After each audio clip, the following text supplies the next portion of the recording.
जय दादा श्री परशुराम जी। आप देख रहे हैं श्री परशुराम सेना पटियाला के यूट्यूब चैनल को। इस धार्मिक चैनल को लाइक शेयर और सब्सक्राइब करें जी। आज श्री शिव महाप्राण कथा नरूला कॉलोनी सामने बुड्ढा दल पब्लिक स्कूल पटियाला में श्री अभिषेक पांडे जी द्वारा शुरू करवाई गई। क्या कोई ठोस पत्थर किसी जीती जागती इंसान को हमेशा के लिए अपने भीतर समेट सकता है? महाराष्ट्र के अकोला में एक ऐसा चमत्कारिक शिवलिंग है जिसकी दरार में आज भी एक रेशमी साड़ी का पल्लू फंसा हुआ है। यह कोई साधारण कपड़ा नहीं, बल्कि उस महारानी की आखिरी निशानी है जो सदियों पहले महादेव के इस विग्रह में जिंदा समा गई थी। आखिर उस काली आधी रात को ऐसा क्या हुआ था जिसने ब्रह्मांड के स्वामी को यह असंभव चमत्कार करने पर मजबूर कर दिया? इस मार्मिक गाथा की शुरुआत होती है अकोला के राजा अकोल सिंह और उनकी परम भक्त महारानी से। रानी का हृदय राजसी सुखों में नहीं बल्कि महादेव के चरणों में बसता था, पर पहरेदारों और राजसी तामझाम के बीच उन्हें एकांत में पूजा का समय नहीं मिल पाता था। इसीलिए रानी ने एक गुप्त संकल्प लिया। हर रात ठीक 12 बजे, जब सारा संसार सो रहा होता, वे नंगे पैर चुपचाप महल से निकलकर शिव मंदिर जाने लगीं। लेकिन नियति को कुछ और ही मंजूर था। महल के गलियारों में विशैला संदेह पनपने लगा।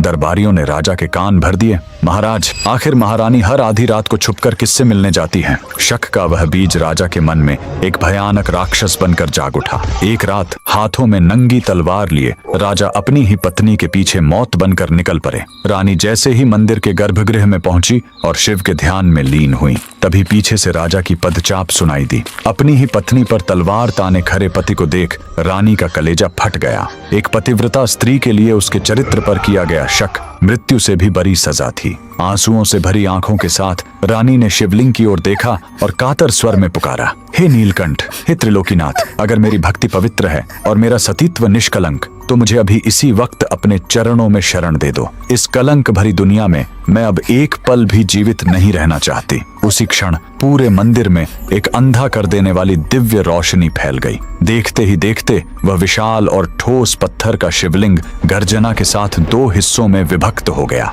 महादेव ने अपनी भक्त के लिए अपना हृदय खोल दिया। रानी हमेशा के लिए उस शिवलिंग के भीतर समा गईं। राजा जब तक अपनी भूल समझ पाता और रानी को रोकना चाहता, वह पत्थर फिर से झुर चुका था। लेकिन महादेव ने दुनिया को प्रमाण देने के लिए रानी की साड़ी का एक पल्लू उस दरार के बाहर ही छोड़ दिया। राजा जीवन भर उस चौखट पर अपनी भूल का प्रायश्चित करता रहा, पर रानी अब महादेव की हो चुकी थी। आज भी अकोला का यह राजराजेश्वर मंदिर उस अमर भक्ति का गवाह है। वह साड़ी का टुकड़ा आज भी उस पत्थर में दबा हुआ है, जो हमें याद दिलाता है कि जब पूरी दुनिया हाथ छोड़ देती है, तब महादेव अपने भक्त का हाथ थाम लेते हैं। अगर महादेव के इस न्याय ने आपके हृदय को छुआ है, तो कमेंट्स में पूरी श्रद्धा से जय राजराजेश्वर महादेव जरूर लिखें।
चलिए आप लोग भी तालियों के साथ में डॉक्टर साहब को बधाई देंगे। डॉक्टर साहब अपने जीवन।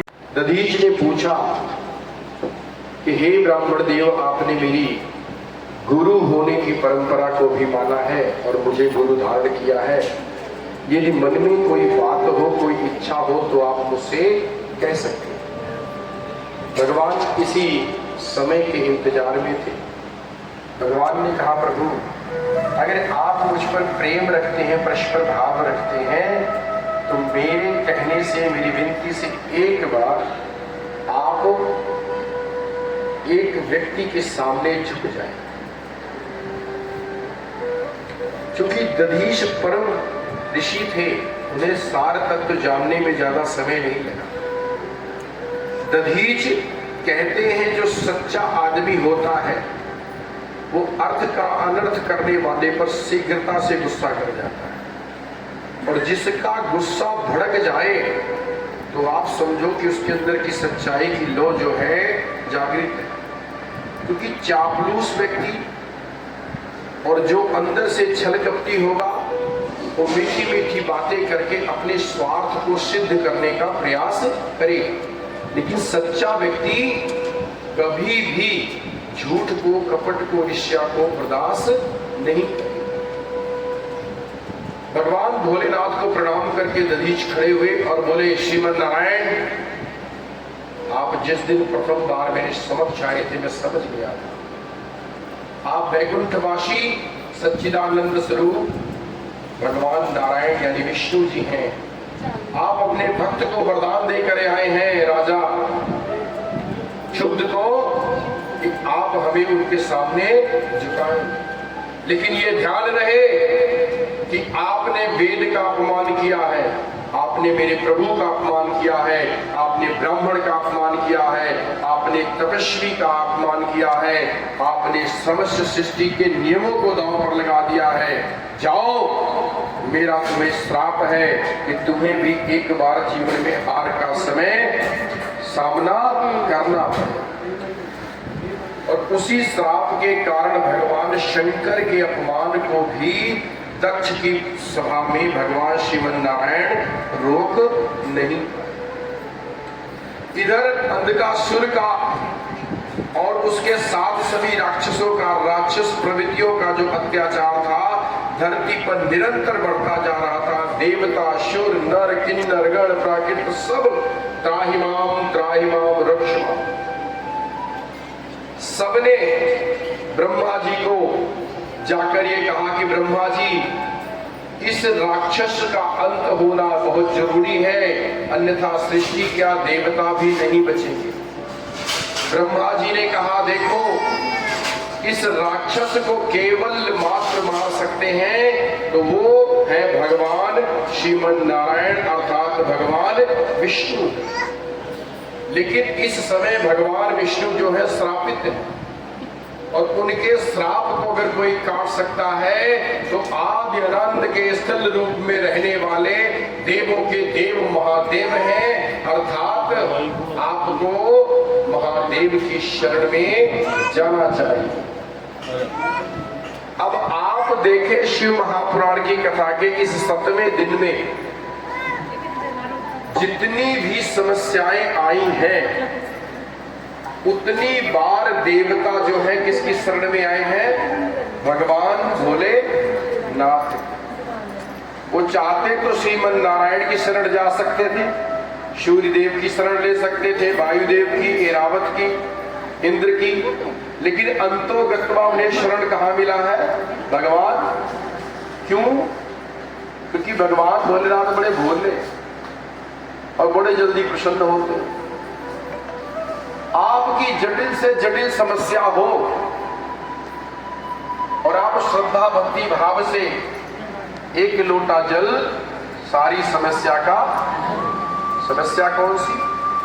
डिग्री मिल जाए, नौकरी मिल जाए, हो आ जाए, तरक्की हो जाए, पैसा आ जाए, मैं संसार में अमीर हो जाऊं, पड़ोसी जल बने, गाड़ी कैसे आई? मैं आपको कथाओं में बार बार कहता हूं कि जब आप भोलेनाथ के समक्ष जाए, कभी भी जाए, कहीं भी जाए, आपका चेहरा हंसता हुआ, मुस्कुराता हुआ होना चाहिए। और भूल कर भी अंतरात्मा से, बुद्धि से कभी भी किसी समस्या का भोलेनाथ को बताना नहीं।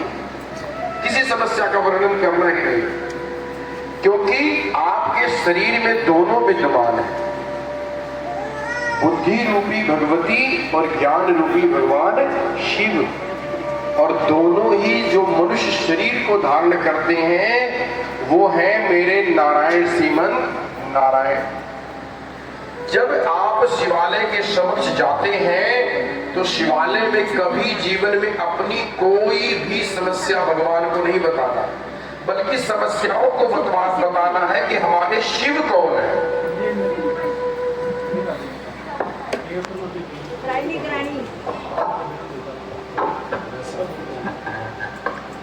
भगवान भोलेनाथ को बताना है कि समस्या क्या है, कि समस्या को बताना है कि भगवान भोलेनाथ क्या है। समस्या को बताओ कि त्रिकालदर्शी त्रिनेत्रधारी आदि अनादि के काका काशी के वासी बुद्ध भावन भगवान शिव क्या है।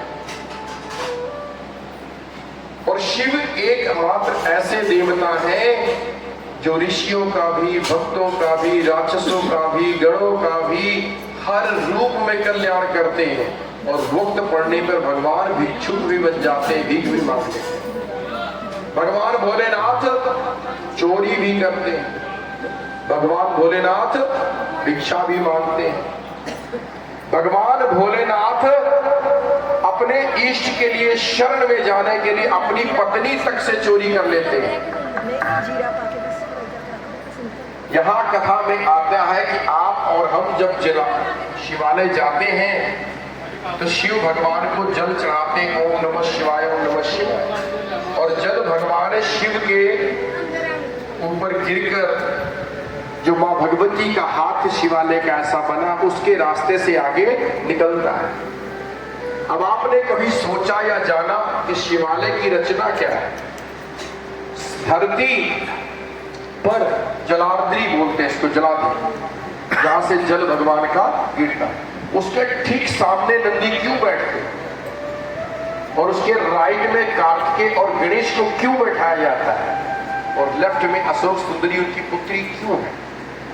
इसके अलावा उनके परिवार में शुभ लाभ और रिद्धि सिद्धि को शिवालय में जगह नहीं दी गई है, क्यों? सभी देवताओं की पूरी परिक्रमा होती है लेकिन शिवालय की आधी परिक्रमा होती है, आखिर क्यों? शिव महापुराण में लिखा है कि भगवती ने देखा कि भगवान मेरे पति परमेश्वर दीनबंधु दीनानाथ इतने भोले हैं, इनसे जो कुछ भी मांग लो वही दे देते हैं। कथा आपने श्रवण किया कि भगवान श्री गणेश ने बुद्धि का प्रयोग करके अपने माता पिता की 7 परिक्रमा कर ली और फलस्वरूप उन्हें क्या प्राप्त हुआ? प्रथम पूजनीय गणेश भगवान देवता के प्रथम देवता बन गए, मतलब प्रथम पूजनीय देवता बन गए। आज कैलाश पर बड़ा सुंदर मनोहर समय है। भगवती भगवान श्रीमन भोलेनाथ के सामने बैठी हैं और भोलेनाथ भी सुबह के समय भगवती के समक्ष हैं। भगवती ने भोलेनाथ से क्या क्या मांगा और कब कब मांगा? पहले क्या मांगा? ऐसा महल बना दो। महल तो मिला नहीं, मांग जरूर लिया, मांग पूरी हुई। आज भगवती बैठी हैं और सोच रही कि एक बार मैंने भोलेनाथ से महल मांगा वो मिला ही नहीं। दूसरी बार मैंने भगवान भोलेनाथ से कहा कि आपने ज्येष्ठ पुत्र के बजाय छोटे पुत्र गणेश को प्रथमाधिक बना दिया, मेरे बड़े पुत्र के साथ अन्याय हो गया, जबकि पहला अधिकार विवाह का किसका है? बड़े पुत्र का, लेकिन विवाह किसका हुआ? गणेश जी का हुआ। तो भगवान भोलेनाथ के समक्ष अपनी इच्छा रखते हुए भगवती ने कहा कि हे प्रभु, आज से आपका एक वचन चाहती हूं, अगर आप वो वचन दो तो मैं आपके समक्ष एक भाव प्रस्तुत करूं। त्रिकालदर्शी नेत्रधारी नीलकंठ भगवान विश्वनाथ काशी के वासी सब जानने वाले, वो जानते हैं कि भगवती आज मुझसे क्या मांगने वाली। भगवान भोलेनाथ ने मुस्कुराया और मुस्कुराकर कहा, हे भगवती क्या चाहती? भगवती ने कहा कि मैं आपके वामांग हो रहती हूं, धर्म कार्य में आपके दाहिने रहती हूं। जब मैं धर्म करूं तो मेरे आराध्य मेरे भोलेनाथ मैं आपके दाहिने बैठूं और आराध्य भवानी सदा दाहिनी, और मेरे दोनों पुत्र भी मेरे दाहिने ही बैठे। भोलेनाथ ने कहा, ऐसा क्यों? एक पुत्र दाहिने बिठा लो, दूसरा मेरे पास बिठा दो। बोले नहीं प्रभु, दोनों ही पुत्र मेरे राइट साइड होना चाहिए। और धर्म कहता है कि जब तक विवाह पुत्र का ना हो, पुत्र का दान किसी कन्या के गोत्र में ना हो, क्योंकि जब ब्याह की विधि होती है तो दोनों के साकोचार पढ़े जाते हैं, पहले लड़की का फिर लड़के का। लड़की के साकोचार में लड़की के गोत्र का दान होता है और वो लड़के के गोत्र में प्रवेश कर जाती है, लेकिन लड़के को गोत्र दान लिया जाता है और उसका भी साकोचार पढ़ा जाता है, जैसे भोलेनाथ का पढ़ा गया। तो धर्म कहता है कि जब लड़के का विवाह हो जाए, लड़की के सती यानी लड़की की पत्नी लड़के की पत्नी आ जाए, तो लड़का अपने माँ के दाहिने बैठने का अधिकारी नहीं रहता, विवाह के बाद, विवाह से पहले नहीं। और माँ भी अपने पुत्र के दाहिने बैठने के अधिकारी नहीं रहती, क्योंकि दाहिने किसका स्थान है? भवानी। किसका स्थान है? आराध्य भवानी सदा दाहिने। और वामांग कौन रहते हैं? लक्ष्मी। कौन रहते हैं? मैंने आपसे कहा जब पति की जेब काटनी हो तो बाएं चले आओ, घूमने फिरने जाना हो, माल पानी लेना हो तो बाएं आ जाओ। धर्म कहता है कि यदि आप धर्म के अनुसार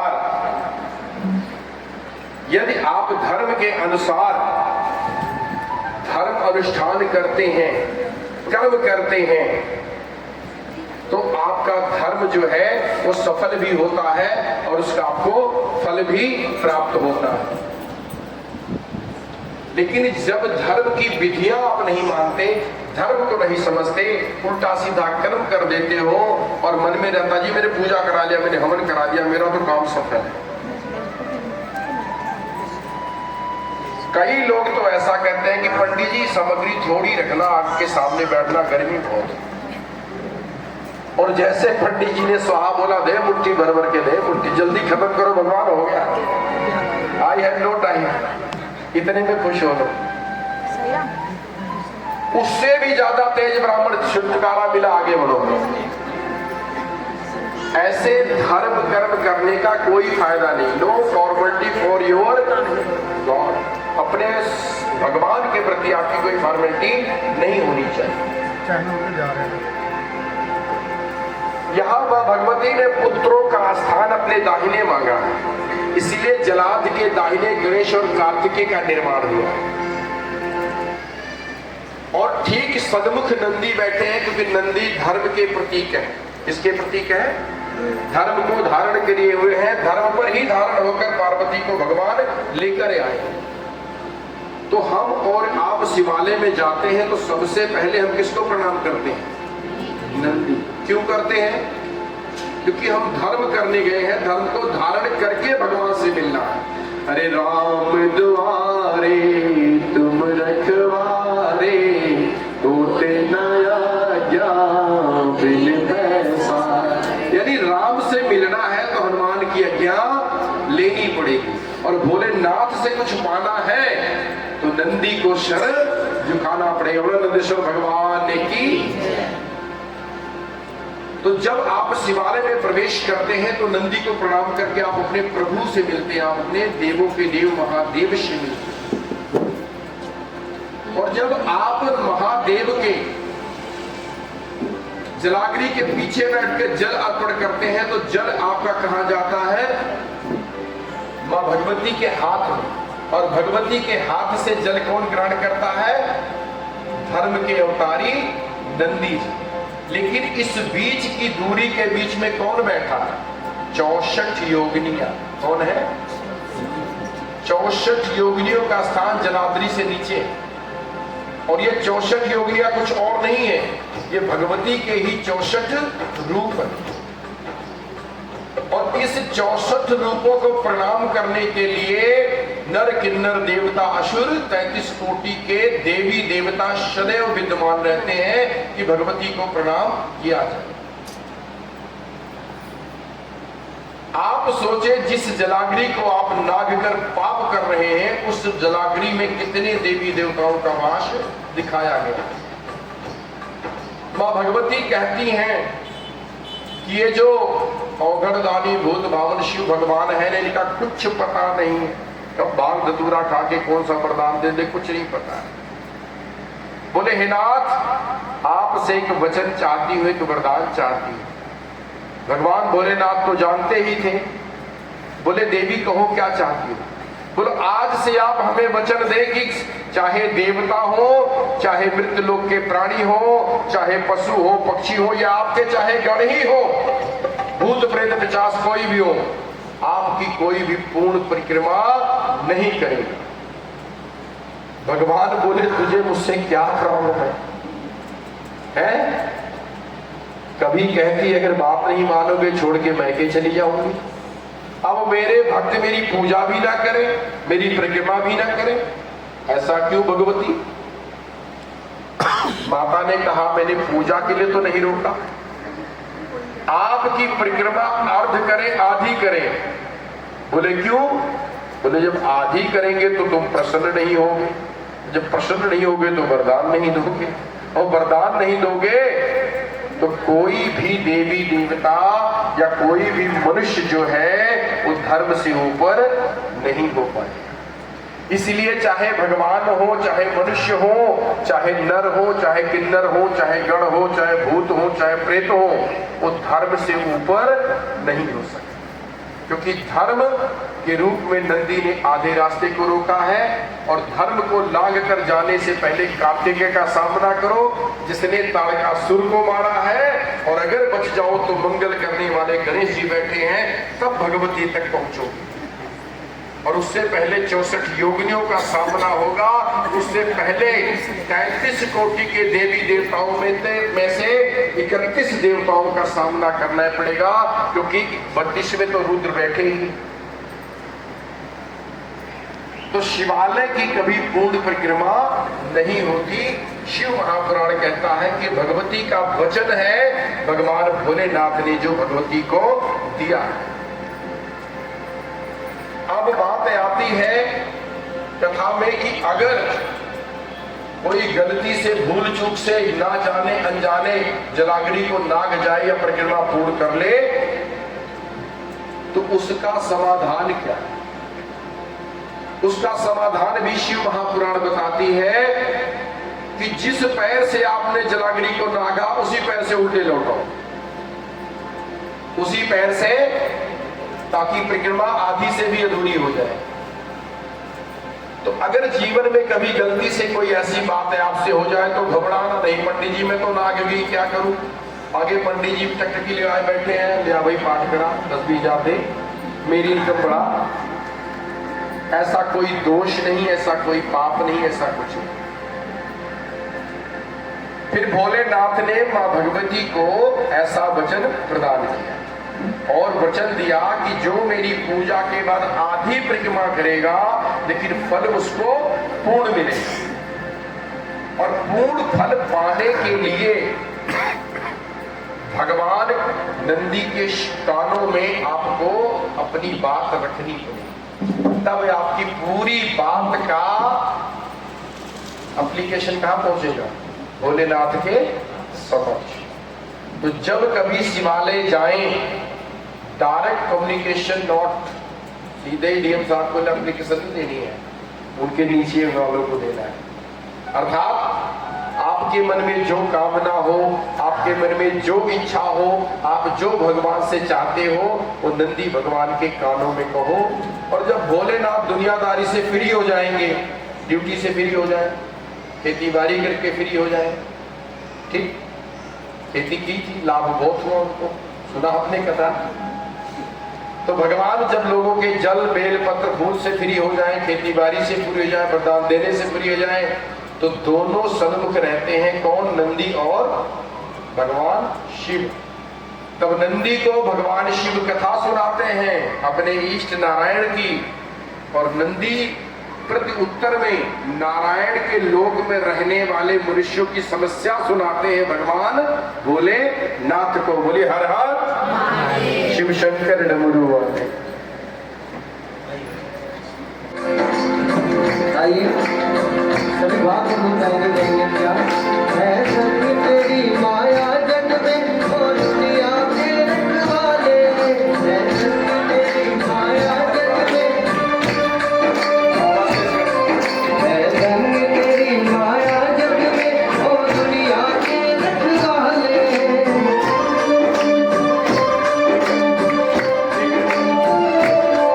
शिव शंकर डमरू वाले, मीठी मीठी तालियों के साथ लगातार हर हर महादेव, तालियों के साथ।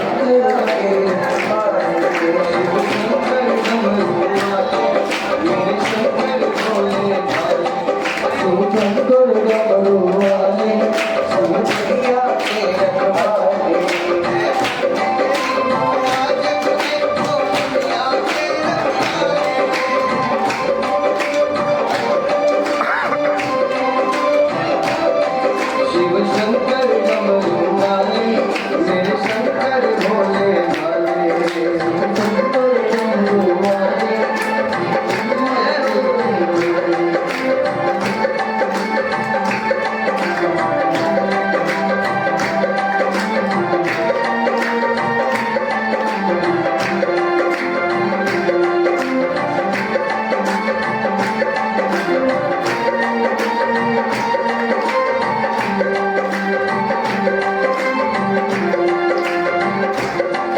वो जान तेरा धर ले जग में, वो जग में मुक्ति पाए, वो जग में मुक्ति पाए, वो जग में मुक्ति पाए। वो जान तेरा धर ले जग में, वो जग में मुक्ति पाए, वो जग में मुक्ति पाए, वो जग में मुक्ति पाए। भव सागर से उसकी नैया तुम पल में पार लगाए, पल में पार लगाए, पल में पार लगाए। संकट में भक्तों में बढ़कर तुम भोले आप संभाले, भोले आप संभाले, वो भोले आप संभाले। मेरे शंकर डमरू वाले, शिव शंकर भोले वाले, शंकर डमरू वाले, शिव शंकर भोले वाले, मेरे शंकर डमरू वाले, शिव शंकर भोले वाले, मेरे शंकर डमरू वाले, सब दुनिया के रखवाले।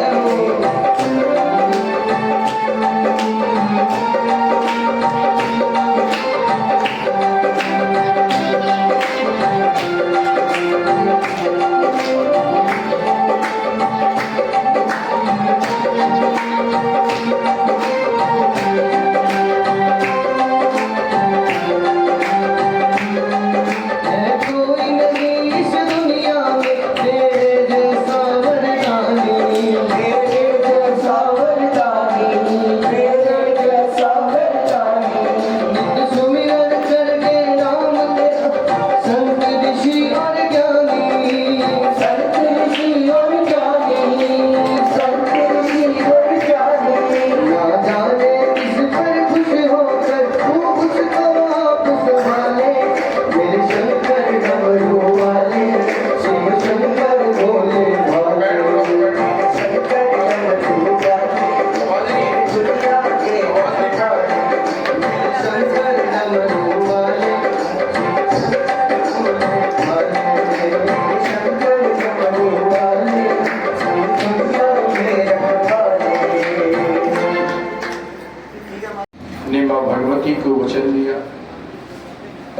द्रौपदी ने भगवान भोलेनाथ की इस कृपा को धारण किया।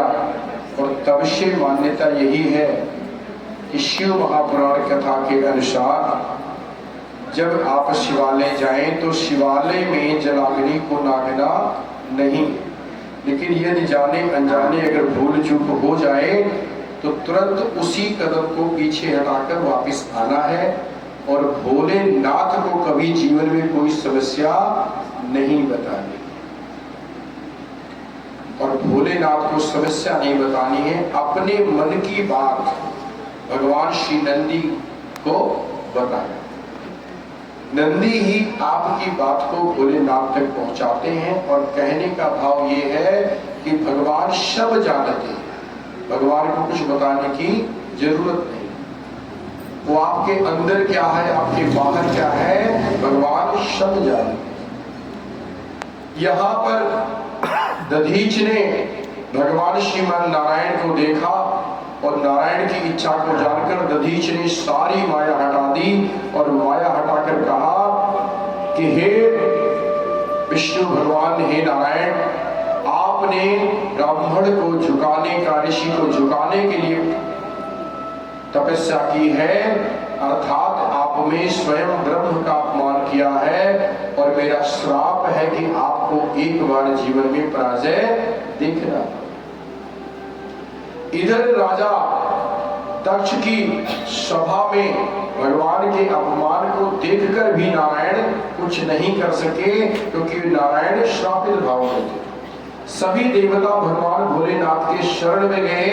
उन्होंने भगवान भोलेनाथ की उपासना की, तपस्या की और कहा कि प्रभु, किसी भी रूप में कैसे भी भगवान विष्णु को श्राप मुक्त आपको करना। अगर भगवान विष्णु श्राप मुक्त होंगे तभी धरती यानी मृत्यु लोक, पाताल, आकाश, शिवलोक, यमलोक, भूलोक, यहाँ तक वैकुंठ भी बच पाएगा। नहीं तो अंधकासुर और उसके सारे राक्षस ने सारी सृष्टि के नियम को बदल के रख देगा। भगवान भोलेनाथ ने कहा, देवतागण,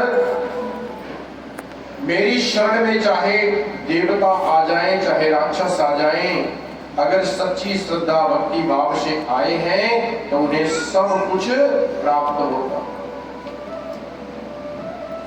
एक 20-25 साल का नौजवान जो घर की जिम्मेदारियों को निभा रहा है, बार बार प्रयास करता है, प्रयत्न करता है कि उसे कहीं नौकरी मिल जाए, कुछ धन मिल जाए, कुछ काम हो जाए। लेकिन जब उसके कर्म उसका साथ नहीं देते तो वो चोरी करना शुरू कर देता है। और चोरी करके जो थोड़ा बहुत धन अर्जित करता है उससे अपना घर चला रहा होता। एक दोपहर का समय है, वो दोपहर में आता है, भोलेनाथ की तरफ देखता है और भोलेनाथ को प्रणाम करता है। और भोलेनाथ को प्रणाम करके भोलेनाथ के ऊपर जो घंटा लगा है उसे उतारने का प्रयत्न करता है। लेकिन उसकी हाइट जो है उस घंटे तक उसके हाथ नहीं पहुंच पाती। चारों तरफ शिवालय में देखता है लेकिन उसे कुछ नजर नहीं आता। तो शिव के सिर पर ही पैर रखकर घंटा उतारने लगता है। और जैसे शिवालय का घंटा उतारने लगता है, साक्षात भगवान शिव प्रकट होते। बोले शंकर भगवान की। शंकर भगवान को देखकर बड़ा घबरा गया, चरणों में गिर गया।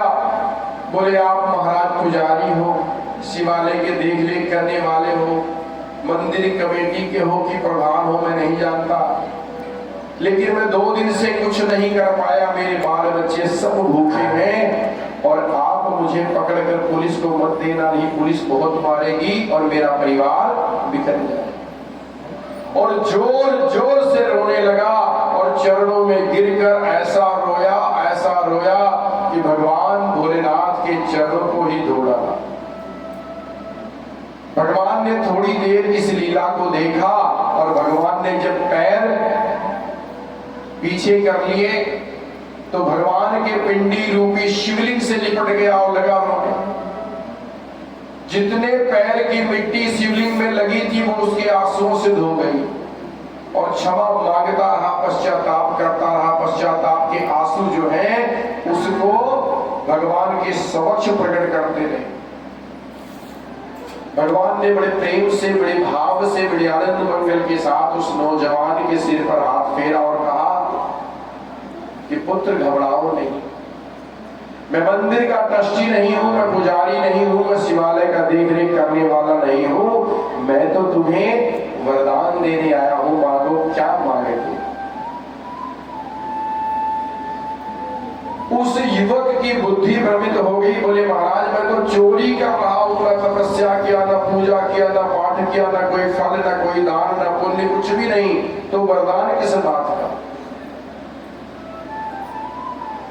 मैंने तो आपके ऊपर बेलपत्र नहीं चढ़ाए, जोतिल नहीं चढ़ाए, सरसों का तेल नहीं चढ़ाया, दूध नहीं चढ़ाया, गन्ने का रस नहीं चढ़ाया, अनार का जूस नहीं चढ़ाया, बाग धतूरा नहीं चढ़ाया, अनार के फूल नहीं चढ़ाए, कुछ चढ़ाया भी नहीं, बिन मांगे सब कुछ देने को तैयार, आखिर क्या चाहिए। भगवान भोलेनाथ मुस्कुराए, बोले देख दुनिया चावल फूल दूध दही जो जिसके दिल में आया सब चढ़ा देते हैं, तू उन सबसे परे है। बोला महाराज वो कैसे? बोले तूने अपने आप को ही मेरे पे चढ़ा दिया। फिर से बोले हर हर, संसार में कुछ बचा ही नहीं जो मुझ पे चढ़ सके, तूने तो अपने आप को ही मेरे ऊपर चढ़ा दिया।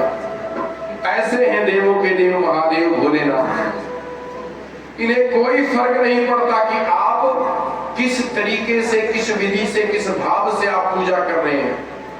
इन्हें तो सिर्फ फर्क पड़ता है कि प्रेम से, श्रद्धा से एक बार आप इन्हें याद कर लो, ये प्रसन्न हो जाते। इधर दधीच ने भगवान को श्राप दिया, भगवान श्रापित हुए। देवता भी भगवान के शरण में आकर शिव की उपासना की। शिव ने भी देवताओं को आश्वासन दिया कि जाओ, भगवान श्रीमन नारायण श्राप से मुक्त हो जाएंगे और वो अपने सुदर्शन से ही अंधकासुर, बकासुर, वृकासुर जो एक ही वंशज में है, तीनों का सर्वनाश करेंगे। अब यहां पर भगवान शिव ने स्वयं राक्षस रूप या आप कह सकते हो अघोरी रूप को धारण किया। किस रूप को धारण किया है? और उन्होंने अघोरी रूप धारण करने के बाद अधर्म करने वाले गणों के पास, राक्षसों के पास जाकर संधि कर ली, मित्रता कर ली। क्या कर लिया? कहते चोर चोर मौसेरे, चोर की संगत में रहोगे तो आईएएस बन जाओगे, सरकार के नहीं ताला तोड़ने की बड़ी जल्दी सिखा देंगे हो, क्योंकि दुर्गुण पाने में समय नहीं लगता, लेकिन किसी अच्छी चीज को सीखने में जीवन के कुछ पल जरूर लग जाते हैं। तो भगवान भोलेनाथ भी एक अघोर रूप में आए और अघोर रूप में आकर उन्होंने गणों से, भूतों से, प्रेतों से, पिशाचों से, सबसे क्या कर लिया? संधि कर ली। और संधि करने के बाद भगवान भोलेनाथ जहां जहां भूत प्रेत पिशाच उत्पात मचाते, उनके साथ ही डमरू बजाकर चलते गए। लेकिन जहां पर डमरू बजाते तो डमरू नजर नहीं आता। इस प्रकार से भगवान श्रीमन नारायण के उस धाम पर पहुंचते हैं जहां भगवान जिस मकसद, जिस भाव के लिए इस रूप को धारण किया। और जब इस रूप को धारण करके भूत प्रेत पिशाचों ने, गणों ने यज्ञ विध्वंस करना शुरू किया, और यज्ञ विध्वंस करने के साथ साथ जब धर्म पर आक्रमण किया, यानी धार्मिक कामों को प्रकट करना शुरू किया, तो उसको रोकने के लिए नारायण स्वयं आए। और जब नारायण आए तो नारायण से स्वयं भगवान भोलेनाथ ने लीला की, थोड़ी बहुत पृथक पृथक धरती पर लड़ने की युद्ध कला को देखा। और जब इस भाव में भगवान आए तो श्रीमन नारायण अघोर रूप में शिव से हार की जीत, यानी राक्षसों ने, भूत प्रेतों ने क्या सोचा कि मैं तो जीत गया। किससे जीत गया? इस नारायण। और तीनों लोक में डंका बज गया कि हमने वैकुंठवासी नारायण को हरा दिया, हरा दिया, हरा दिया। दैत्य गुरु शुक्राचार्य बहुत खुश हुए कि हमारे दैत्यों में कुछ ऐसे भी दैत्य हुए जिन्होंने नारायण को हरा दिया। लेकिन नारायण को हराने की लीला किसने की थी? भगवान भोलेनाथ। इसी लीलाओं में भगवान के 3 रूप आते हैं। पहले रूप में भगवान आते हैं अस्थल रूप। अस्थल रूप में भगवान जब आते हैं तो फिर एक जगह शांत भाव से भगवान सूक्ष्म हो जाते हैं दूसरे भाव में। हमारे भारतवर्ष की प्रतिक्रिया है कि यदि कोई आपसे गलती करे, उदंडता करे, तो सबसे पहले आपको शांत होना चाहिए। शांत भाव से आप सोचो कि आपके साथ वो ऐसा व्यवहार क्यों कर रहा है। अब आप कहोगे पंडित जी कोई 2 खींच के गाल पे लगा दे तो मैं खड़ा देखता हूं किसने क्यों लगाया। उत्तर का प्रत्युत्तर तो देना बनता ही है। उत्तर का प्रत्युत्तर देना तो बनता है। लेकिन भगवान नारायण कहते हैं, भगवान शिव कहते हैं कि जैसे मैंने नारायण के समक्ष सूक्ष्म रूप को धारण किया है, यानी अस्थल हो गया हूं, वैसे ही आप मनुष्य को भी होना चाहिए। भाव ये कहती है शिव महापुराण की कथा कि जब घड़ी संकट की हो तो आप बिल्कुल शांत हो जाओ। और शांत का मतलब ये नहीं कि परिवार छोड़कर जंगल चले जाओ, हरे राम हरे कृष्णा करने लग जाओ, नहीं। एकाग्र में बैठो, चाहे ठाकुर के समक्ष, चाहे अपने कमरे में कमरा बंद करो और 10 मिनट, 15 मिनट, 20 मिनट आंख बंद करके ओम नमः शिवाय, ओम नमः शिवाय करें। और जब बुद्धि शांत होगी, अर्थात आपकी भगवती अंदर के भाव में शांत होगी, तो आपके हृदय में रहने वाले शिव का ज्ञान आपको रास्ता दिखाएगा। बोलिए हर हर। फिर अगला रूप भगवान का था मुमुक्ष। मुमुक्ष का मतलब है सभी संकटों से मुक्त करने वाले। तो आपको रिपोर्ट लिखाने के लिए थाने जाने की जरूरत नहीं पड़ेगी। आपको पारिवारिक विवाद और झगड़ा करके पड़ोसियों की, रिश्तेदारियों को, फूफा, चाचा, ताया, मामा को बुलाने की जरूरत नहीं पड़ेगी। देख भाई बड़ा लड़ता है, इसको समझा। क्योंकि आप अस्थल होकर सूक्ष्म भाव से जब सोचेंगे तो उसकी जो क्रिया है वो आपको सकारात्मक ऊर्जा प्रदान करती है। The Lord of Shiva, that positive energy provide for your heart, your body, your mind. जब आप शिव को अंदर ग्रहण कर लोगे, शिव रूपी औषधि को आप पी लोगे, तो आपके अंदर स्वतः एनर्जी जागृत हो जाएगी। तो मुक्त भाव में आप क्या करोगे? मुक्त हो जाओगे। जब किसी व्यक्ति की कोई लड़ाई, वाद विवाद, जमीन की, तलाक की, झगड़े की होती तो थाने में रिपोर्ट लिखी जाती, FIR। उस समय भी थाने का सचिव कहता, देख भाई तुम दोनों ही आपस में समझौता कर लो, लेकिन अगर मैंने केस बना दिया तो मेरे हाथ से बात बिगड़ जाएगी। फिर कोर्ट जो फैसला करेगा आपको मानना पड़ेगा। भगवान भी यही बात आपको समझाना चाहते हैं। यहां भी भगवान के 3 ही रूप हैं, अस्थल, सूक्ष्म और मुमुक्ष। 2 लड़ेंगे, तीसरा फैसला करेगा। भगवान कहते हैं कि जब आपकी बुद्धि उग्र हो जाए, ज्ञान शांत हो जाए और मुक्ति का मार्ग ना दिखे, तो केवल मात्र आप अस्थिर भाव में हो जाएं, आपको हर समस्या का समाधान स्वयं मिल जाएगा। अगले भाव में देखते हैं तो महादेव के पंचकाल रूप आते हैं, यानी 5 मुख वाले मेरे महादेव, देवों के देव महादेव। विश्वनाथ भगवान की जय। भगवान के 5 मुखों का वर्णन आता है। पंचमुखी भगवान कौन कौन है? महादेव। पंचमुखी कौन है? महादेव का ही दूसरा नाम हनुमान है। हनुमान जी बहुत ही याद आ रहे हैं, आपके काम जरूर करेंगे। आज उनकी कथा भी आ रही है।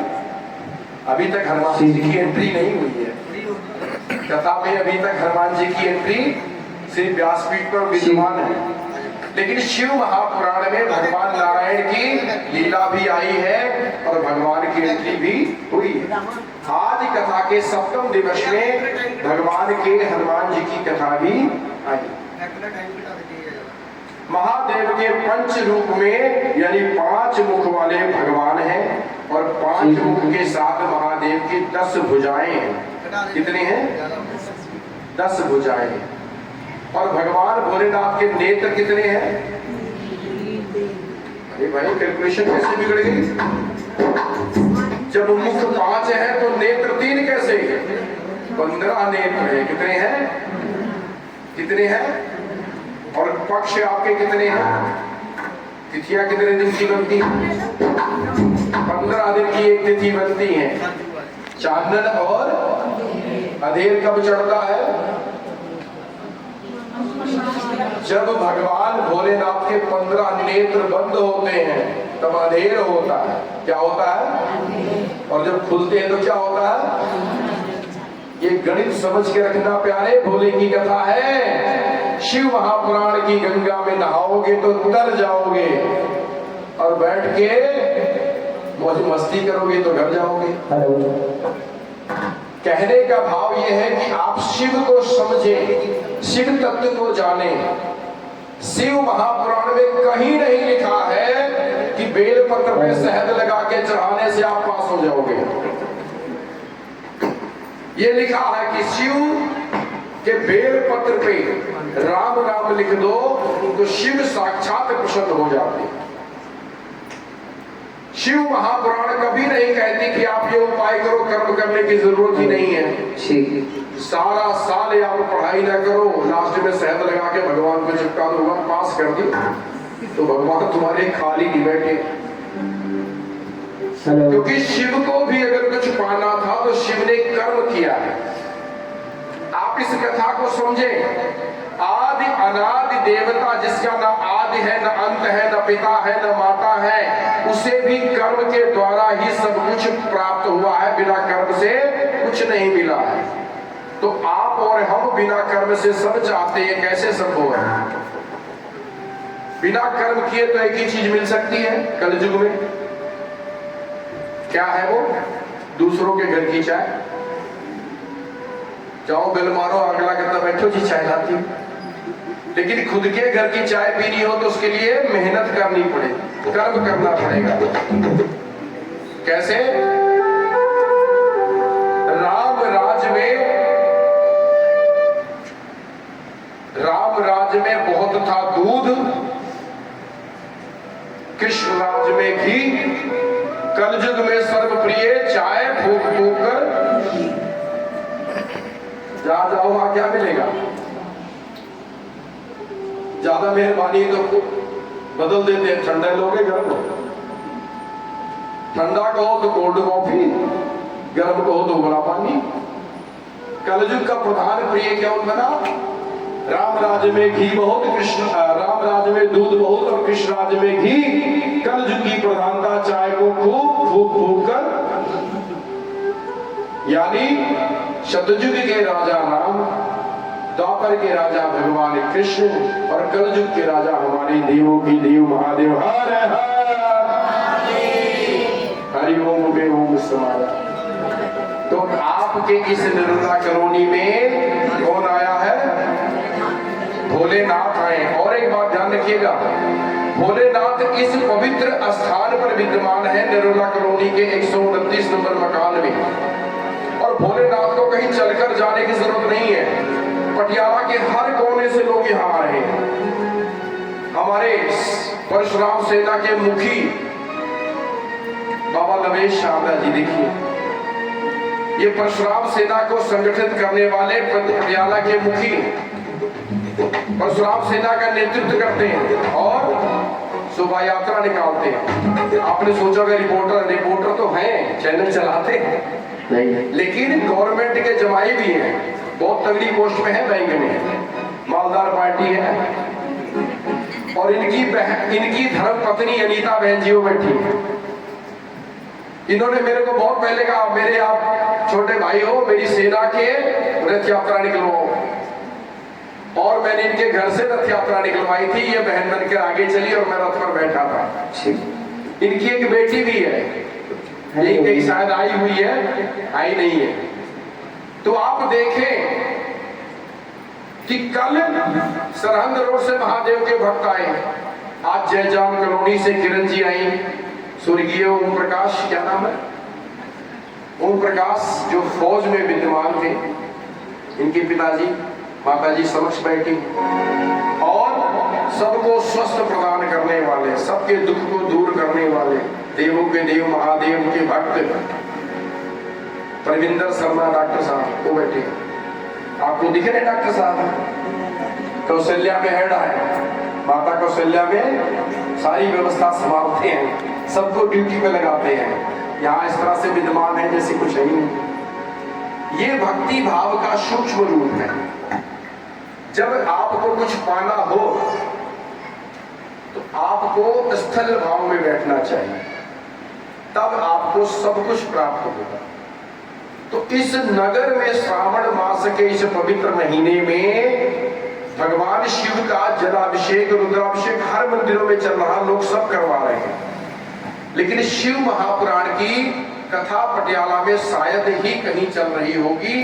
केवल मात्र मेरे भोलेनाथ ने इस बार इस कॉलोनी को, इस कॉलोनी वालों के भक्ति भाव को देखकर यहाँ आकर विद्यमान हुए हैं। हरिद्वार से कावड़े आई है, काशी के वासी आए हैं। आपने कथा श्रवण की, सप्तम दिवस की कथा, सप्तम दिवस की कथा कहती है कि 7 दिन 7 वचन 7 कर्म सब माफ करने वाले भोलेनाथ आए हैं। तो प्रेम से बोलिए हर हर महादेव।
अरे माथे जिसका चंद्रमा और केस में गंगा डटरी से, उसके आशीर्वाद ते मेरी जिंदगी मौज में कटरी। रावण राम रटे हरि माला